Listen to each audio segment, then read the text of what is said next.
नमस्कार विद्यार्थी मित्रांनो, स्वागत आहे तुमचं चालू घडामोडीवाला या YouTube चॅनलमध्ये. मित्रांनो, पोलीस भरती, सर्व सेवा, MPSC तसेच इतर सर्व स्पर्धा परीक्षांसाठी उपयुक्त असणाऱ्या चालू घडामोडी तुम्हाला मिळणार आहे PDF स्वरूपात, अगदी मोफत आणि क्विज स्वरूपात सुद्धा आपल्या टेलिग्राम चॅनलवर. आपण दररोज सकाळी 6 वाजता चालू घडामोडीचे प्रश्न आणि व्हिडिओ घेऊन येत असतो. सुरुवात करू आजच्या व्हिडिओला. तत्पूर्वी एक गोष्ट, दिनांक 12 ऑक्टोबर 2025 ला होणारी पोलीस पाटील भरती जालना जिल्हा याचे संभाव्य प्रश्नसंच 250 प्लस प्रश्न म्हणजे 286 प्रश्नांची फ्री PDF तुम्हाला आपल्या टेलिग्राम चॅनलवर मिळून जाईल. त्याच संदर्भातले 2 व्हिडिओ सुद्धा आपल्या चॅनलवर आहेत. त्याची लिंक सुद्धा डिस्क्रिप्शन मध्ये सुद्धा दिलेली आहे, तर ते बघून घ्या. सुरुवात करूया आजच्या व्हिडिओला. आजचा पहिला प्रश्न, जागतिक अंतराळ सप्ताह 2025 ची थीम काय आहे? दिनविशेष आणि थीमवरचा प्रश्न आहे आणि याचा उत्तर आहे ऑप्शन बी, अंतराळातील जीवन. बघा, थीमचा विषय निघाला तर आपण दररोज एका एका महिन्याचं म्हणजे इथून पुढचे 12 दिवस जानेवारी ते डिसेंबर 2025 च्या थीमा बघून घेऊया. तर आज जानेवारीचं आपण बघूया. ठीक आहे. हा, बघा, या ठिकाणी थोडस काहीतरी टेक्निकल प्रॉब्लेमने हे जानेवारीच असं झालेलं आहे, पण आपल्या तारखा बरोबर आहे, त्याच्यामुळे हे समजून घ्या. ठीक आहे. 1 जानेवारी जागतिक कुटुंब दिवस. थीम आहे एक जग एक कुटुंब, पिढ्यानपिढ्यामध्ये पूल बांधणे. 1 जानेवारी DRDO दिवस. त्याला थीम नसते किंवा नाही आहे. ठीक आहे. ठीक आहे. 3 जानेवारी सावित्रीबाई फुले जयंती आहे, जयंतीला थीम नसते.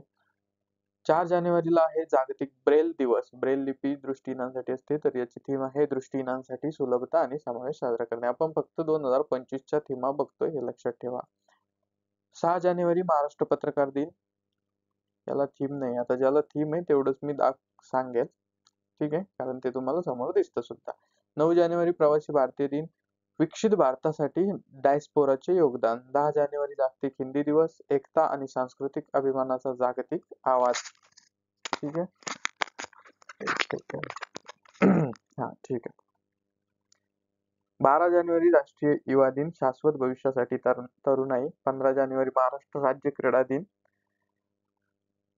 15 जानेवारी भारतीय सैन्य दिन, भारतीय लष्कर दिन सुद्धा याला मानतात. तर 16 जानेवारीला भारतीय स्टार्टअप दिन, उद्यमोत्सव 2025.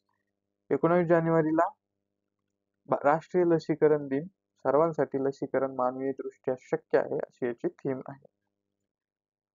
18 जानेवारी NDRF म्हणजे राष्ट्रीय आपत्ती प्रतिसाद दल दिवस आणि resilient India building disaster resilient communities असा हा याचा विषय आहे, थीम नाहीये.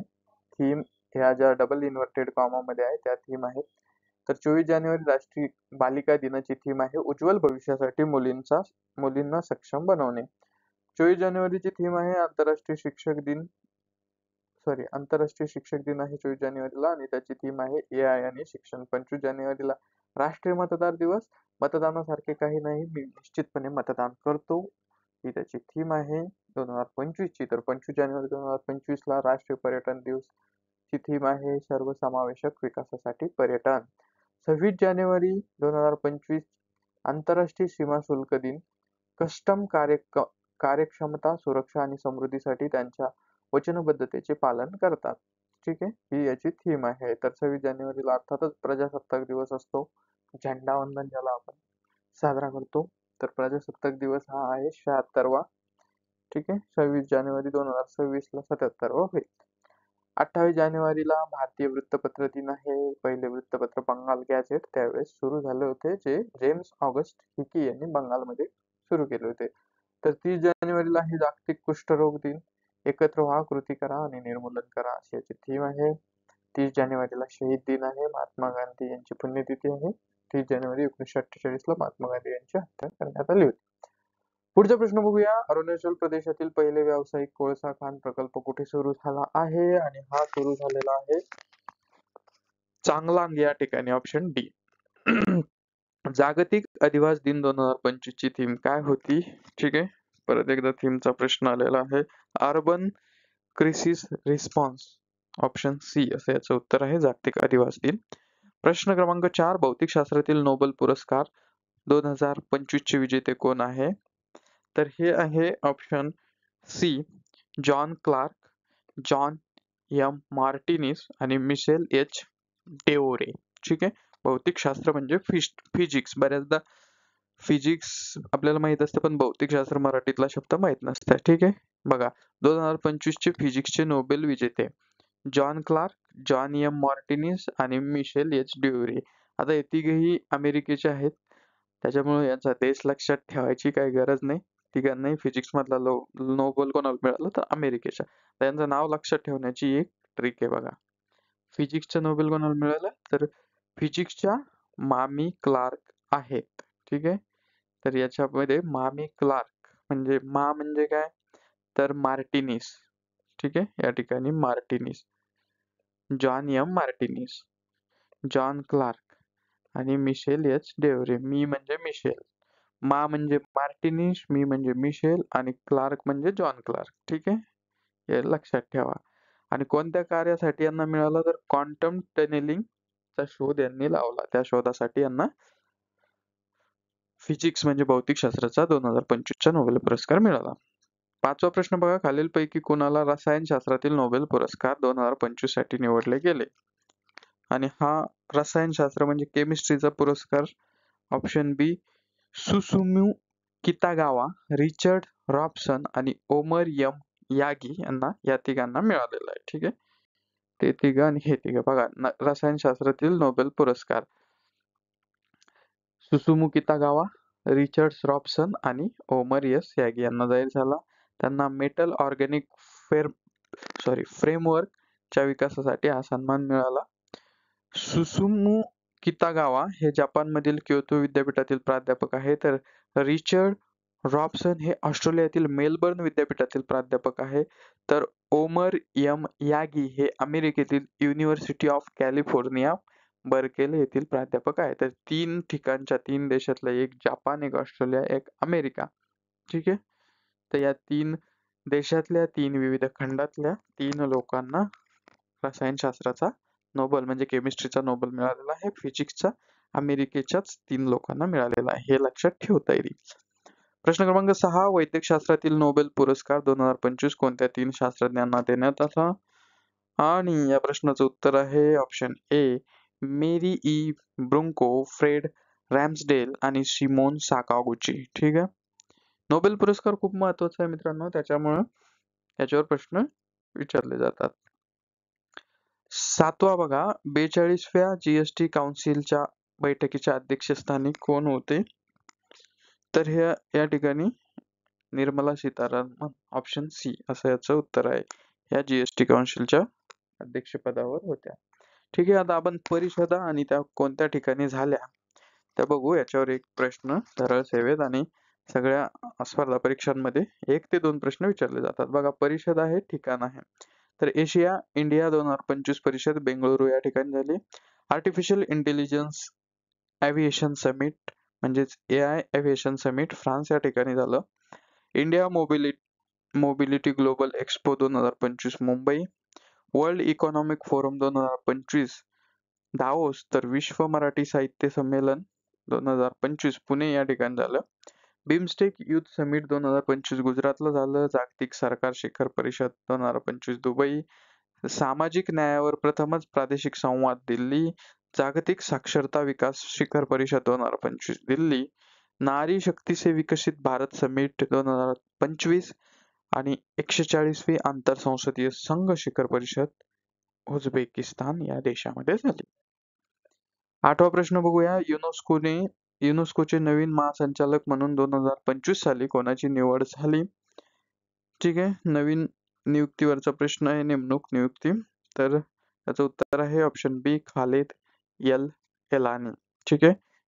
काही महत्वाच्या संस्था किंवा आयोग आणि त्याचे अध्यक्ष किंवा प्रमुख याच्यावर आपण नजर टाकू. अलीकडच्या काळात त्याच्यामध्ये खूप बदल झालेले आहे, नियुक्त्या झालेल्या आहेत. ठीक आहे. राष्ट्रीय मानवाधिकार आयोग म्हणजेच NHRC चे अध्यक्ष आहेत राम सुब्रमण्यम. राष्ट्रीय अल्पसंख्याक आयोगाचे अध्यक्ष आहे इक्बाल सिंह लालपुरा. राष्ट्रीय अनुसूचित जाती आयोगाचे अध्यक्ष आहे किशोर मकवाना. राष्ट्रीय अनुसूचित जमातीचे आयोगाचे अध्यक्ष आहे अंतरसिंग आर्य. राष्ट्रीय मागासवर्ग आयोगाचे अध्यक्ष आहे हंसराज गंगाराम आहिर. राष्ट्रीय महिला आयोगाचे अध्यक्ष आहेत विजया रहाटकर. राष्ट्रीय बाल हक्क संरक्षण आयोगाचे अध्यक्ष आहे प्रियांक कानुगो. केंद्रीय प्रशासकीय न्यायाधिकरणाचे अध्यक्ष आहेत न्यायमूर्ती रणजित मोरे. केंद्रीय दक्षता आयोग म्हणजे CVC चे अध्यक्ष आहेत प्रवीण कुमार श्रीवास्तव. केंद्रीय माहिती आयोगाचे अध्यक्ष आहे हिरालाल समरिया. अणुऊर्जा आयोगाचे म्हणजेच ॲटॉमिक एनर्जी कमिशनचे अध्यक्ष आहे अजित कुमार मोहंती. विद्यापीठ अनुदान आयोग UGC याच्यावर खूप वेळा प्रश्न विचारले जातात, त्याचे अध्यक्ष आहे M जगदेश कुमार. भारतीय स्पर्धा आयोग CCI रवरीत कौर. केंद्रीय जल आयोगाचे अध्यक्ष आहे सुखविंदर ओहरा. तर राष्ट्रीय वन आयोगाचे अध्यक्ष BN किरपाल. आणि केंद्रीय लोकसेवा आयोग म्हणजे UPSC चे अध्यक्ष आहेत डॉक्टर अजय कुमार. ठीक आहे, हे लक्षात ठेवा. प्रश्न क्रमांक 9 बघूया. भारतातील पहिली चित्ता सफारी कुठे सुरू करण्यात आली? आणि या प्रश्नाचं उत्तर आहे ऑप्शन C, कुनो राष्ट्रीय उद्यान. बघा, भारतातील पहिली चित्ता सफारी आहे, त्याच्यामुळे भारतातील पहिले, जगातील पहिले, महाराष्ट्रातील पहिले या कॅटेगरीमध्ये प्रश्न विचारले जातात. तर असे काही प्रश्न याच्यावर आपण एक नजर टाकूया. विद्यार्थ्यांमध्ये निर्जलीकरण टाळण्यासाठी वॉटर बेल प्रणाली सुरू करणारे पहिले राज्य कोणते? केरळ. एकात्मिक पेन्शन योजना UPS लागू करणारे पहिले राज्य कोणते? महाराष्ट्र. हरित एकात्मिक डेटा सेंटर पार्कसाठी विशेष धोरण आणणारे पहिले राज्य कोणते? महाराष्ट्र. महाराष्ट्रातील पहिले सोलार विलेज कोणते आहे? मण्याचीवाडी, जिल्हा सातारा.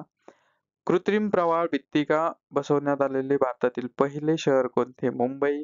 देशातील पहिले युनेस्को साहित्य शहर कोणते? कोझिकोडे, केरळ. देशातील पहिले लेखकांचे गाव कोणते? थानो, उत्तराखंड. थेट झिरो कार्बन उत्सर्जन विमानतळाचा दर्जा प्राप्त देशातील पहिले विमानतळ कोणते? दिल्ली विमानतळ.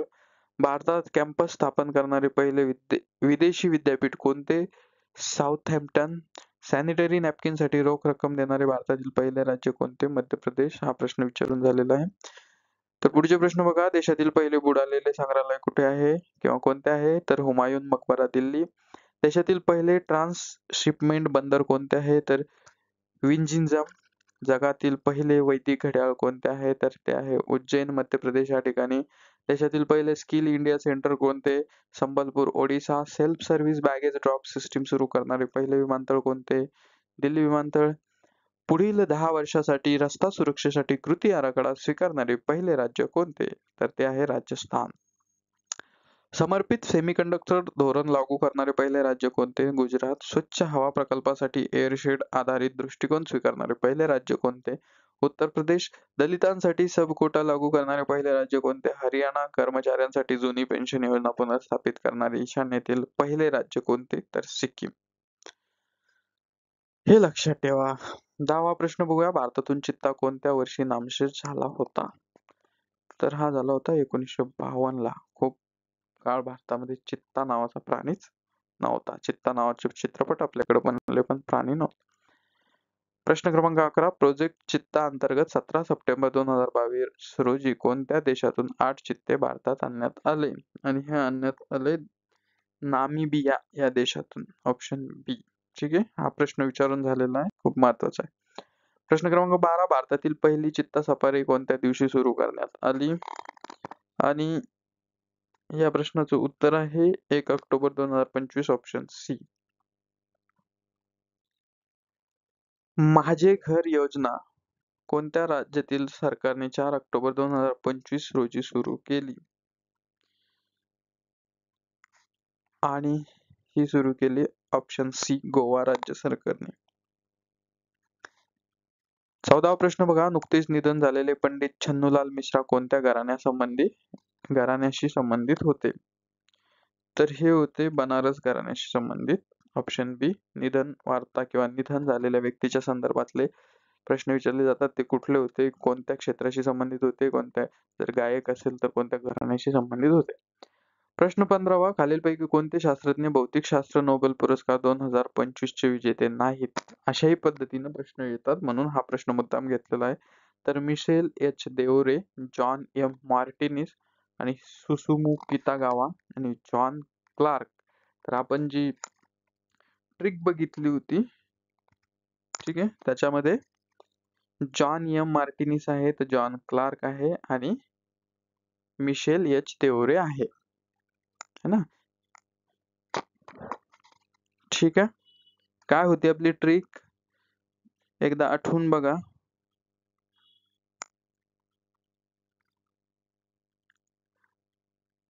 भौतिकशास्त्राच्या नोबेलच्या संदर्भात आपण एक ट्रिक दिलेली होती. ट्रिक होती फिजिक्सच्या मामी क्लार्क. ठीक आहे. मार्टिनिस मिशेल आणि जॉन क्लार्क. तर सुसुमुकिता गावा हे रसायनशास्त्र म्हणजे केमिस्ट्रीचे आहेत.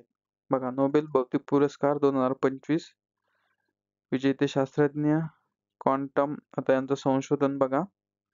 इलेक्ट्रिक सर्किटमध्ये क्वांटम अभियांत्रिकीचे प्रभाव आपण मगाशी शॉर्टकटमध्ये बघितलं होतं. आणि संशोधनामुळे क्वांटम संगणक, क्वांटम सेन्सर आणि क्वांटम क्रिप्टोग्राफी सारख्या आधुनिक तंत्रज्ञानाची पायाभरणी झाली. आता हे सगळं आपल्या डोक्याचा वरचा विषय आहे. आपल्याला जेवढं कामाचं आहे तेवढं आपण घेऊन टाकू. आणि महत्वाचा एक विषय, जर तुम्हाला पोलीस पाटील ची परीक्षा द्यायची असेल, जालना जिल्ह्याची पोलीस पाटीलची भरती आहे, त्याच्यामध्ये आपण 2 व्हिडिओ बनवलेले आहे आणि 286 प्रश्न एकदम ॲक्युरेट संभाव्य प्रश्नसंच बनवलेला आहे, ज्याची PDF मोफत मध्ये तुम्हाला चालू घडामोडीवाला आपल्या या YouTube चॅनलमध्ये मिळेल. जर तुम्ही पोलीस भरतीची तयारी करत असाल तरी सुद्धा ती तुमच्या कामाची आहे, कारण त्यातला एक ना एक प्रश्न महत्वाचा आहे. जालना जिल्ह्याच्या पोलीस भरतीसाठी सुद्धा तो खूप महत्वाचा आहेच, पण महाराष्ट्रातल्या इतर ठिकाणासाठी सुद्धा जालना जिल्ह्याची माहितीसाठी हे दोन्ही व्हिडिओ बघा, मोफत PDF घ्या आणि व्हिडिओला शेवटपर्यंत बघितल्याबद्दल मनपूर्वक धन्यवाद. भेटूया उद्याच्या व्हिडिओत. Thank you so much.